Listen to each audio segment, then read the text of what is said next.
Good morning to you all. नमस्कार, सत श्री अकाल। टुडेज़ करंट अफेयर्स में आपका बहुत बहुत स्वागत है। आज का करंट अफेयर्स क्या है, जो आगामी आयोजित होने वाली परीक्षाएं होंगी जिनमें ये पूछे जाने की संभावनाएं होंगी। रोज़ के करंट अफेयर्स से हमें अपडेट रहना है। तो 2020 या फिर आज से एक साल के अंदर जो भी परीक्षा आयोजित होंगी उसमें ये प्रश्न बनने की बहुत बहुत संभावनाएं रहेंगी। तो हम जानते हैं आज के करंट अफेयर्स के बारे में। तो देखिए आज का करंट अफेयर्स क्या क्या बन रहा है। पहला जो बहुत महत्वपूर्ण है, मिशन कर्मयोगी। ये बनेगा मिशन कर्मयोगी। अब ये है क्या मिशन कर्मयोगी, जानते हैं। केंद्रीय मंत्रिमंडल ने राष्ट्रीय सिविल सेवा क्षमता निर्माण कार्यक्रम मिशन कर्मयोगी को मंजूरी दी है। किसको मंजूरी दी है? केंद्रीय मंत्रिमंडल ने राष्ट्रीय सिविल सेवा क्षमता निर्माण कार्यक्रम है एक, उस कार्यक्रम को नाम दिया जाएगा मिशन कर्मयोगी। और जो ये कार्यक्रम होगा वो सरकारी कर्मचारियों के लिए होगा, और जो सरकारी कर्मचारियों में क्या करेगा? क्षमता निर्माण करेगा, यानी उनकी क्षमता निर्माण का प्रमुख आधार मिशन कर्मयोगी होगा। और इसका जो लक्ष्य है, क्या लक्ष्य है कि भविष्य में सरकार चाहती है कि भविष्य में ऐसे भारतीय लोक सेवक मिले, ऐसे लोक सेवक हों जो अधिक चिंतनशील हों, अधिक रचनात्मक हों और अधिक व्यावसायिक हों, नवाचारी हों। नवाचारी का अर्थ हुआ कि वो निरंतर इनोवेशन करने वाले हों और प्रौद्योगिकी संपन्न भी हों, मतलब टेक्नोलॉजी वाले भी वो होने चाहिए। तो जाहिर सी बात है एक सिविल सेवक में ये गुण होने चाहिए। और मिशन कर्मयोगी सिविल सेवक में जो भी गुण होते हैं वो गुण एक सिविल सेवक में वास्तव में होने चाहिए, और उन गुणों का वह प्रयोग करने वाला होना चाहिए। उनके अंदर वैसी कैपेसिटी बिल्डिंग करना इसका प्रमुख उद्देश्य है मिशन कर्मयोगी का। क्योंकि उसके सामने विभिन्न प्रकार की चुनौतियां होती हैं, कभी भी कहीं भी किसी भी प्रकार की चुनौती का सामना करने वाला में वह सक्षम होना चाहिए। ऐसा इसका मेन उद्देश्य है। किसका? मिशन कर्मयोगी का। बहुत महत्वपूर्ण है, याद रखिएगा। दूसरा जो महत्वपूर्ण बनता है कि विश्व नारियल दिवस, तो 2 सितंबर को विश्व नारियल दिवस के रूप में मनाया जाता है। इसको याद रखिएगा, पूछ लिया जा सकता है। 2009 से इसका आयोजन किया जा रहा है। किसका? विश्व नारियल दिवस का। अब नारियल भारत में कहाँ होता है आपको मालूम है? केरल में। तो जो इसका प्रमुख उद्देश्य होगा इस नारियल दिवस मनाने का कि नारियल की उपज को बढ़ाना, और उपज बढ़ाने के लिए उससे संबंधित जो जागरूकता है, कैंप लगाए जाते हैं, जागरूकता फैलाई जाती है, फ़ायदे बताए जाएंगे कि नारियल उत्पादन कैसे होगा, किस मिट्टी में होगा, किस प्रकार आप करेंगे। इस तरीके की जो अवेयरनेस फैलाना इसका प्रमुख उद्देश्य होता है।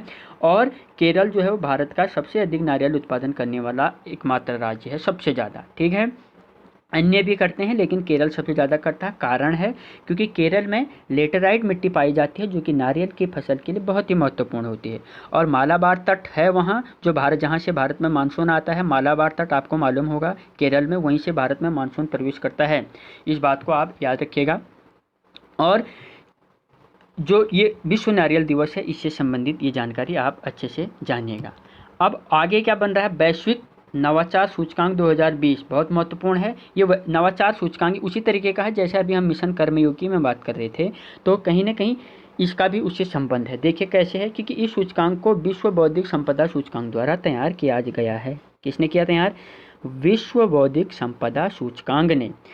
तो इस सूचकांक में जो ये इंडेक्स था इसमें 131 देशों को रखा गया, और 131 देशों से जुड़े ताज़ा वैश्विक रुख, मतलब वो एक देश दूसरे देश के प्रति कैसा रवैया रखता है, भारत अन्य देशों के प्रति कैसा रवैया रखता है, अमेरिका अन्य देशों के प्रति, जो भी इन 131 देशों में आएंगे उनका अपने आपसी जो देश हैं उनके साथ कैसा रुख है। और वार्षिक नवाचार में कौन कौन से उन्होंने कदम उठाए, तो इसकी रैंकिंग दर्शाई गई है इसमें। और पिछले वर्ष, इस वर्ष जो भारत को स्थान है वो तो मिला है 48वां, 2020 में 48वां स्थान है, 48वीं रैंक है। और पिछली बार थी 52वीं रैंक। तो इस बार भारत के रैंकिंग में सुधार हुआ है।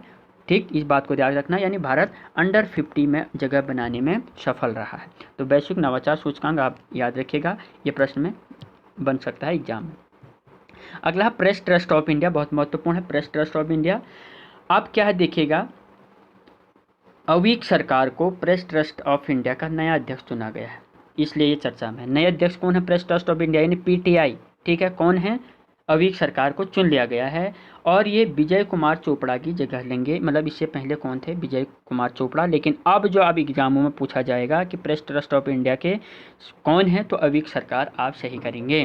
तो अवीक सरकार भारतीय पेंगुइन बुक्स पेंगुइन इंडिया के संस्थापक प्रबंधक, बिजनेस स्टैंडर्ड्स एबीपी ग्रुप द्वारा 2003 में स्टार न्यूज़ का जो अधिग्रहण किया गया था उसमें इन्होंने बहुत बड़ी महत्वपूर्ण भूमिका निभाई है अवीक सरकार ने। तो आपका महत्वपूर्ण काम है कि प्रेस ट्रस्ट ऑफ इंडिया के वर्तमान अध्यक्ष कौन हैं, ऐसा यदि पूछा जाता है तब आप कहेंगे अवीक सरकार।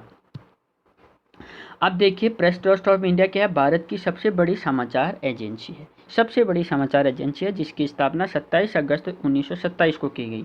लेकिन इसका जो काम हुआ शुरू, उसका वास्तविक कार्य प्रारंभ हुआ वो हुआ है कब, 1/2/1949 यानी 1 फरवरी, ठीक है, कब, 1 फरवरी 1949 में इसने अपना कार्य शुरू किया। ठीक है, ये पीआईबी की वेबसाइट पर, आप पीटीआई की वेबसाइट पर भी आप देख सकते हैं, प्रेस ट्रस्ट ऑफ इंडिया। ठीक है, तो ये आज के प्रमुख समाचार थे और प्रमुख करंट अफेयर्स हमारे एग्जाम के पॉइंट ऑफ व्यू से बन सकते थे।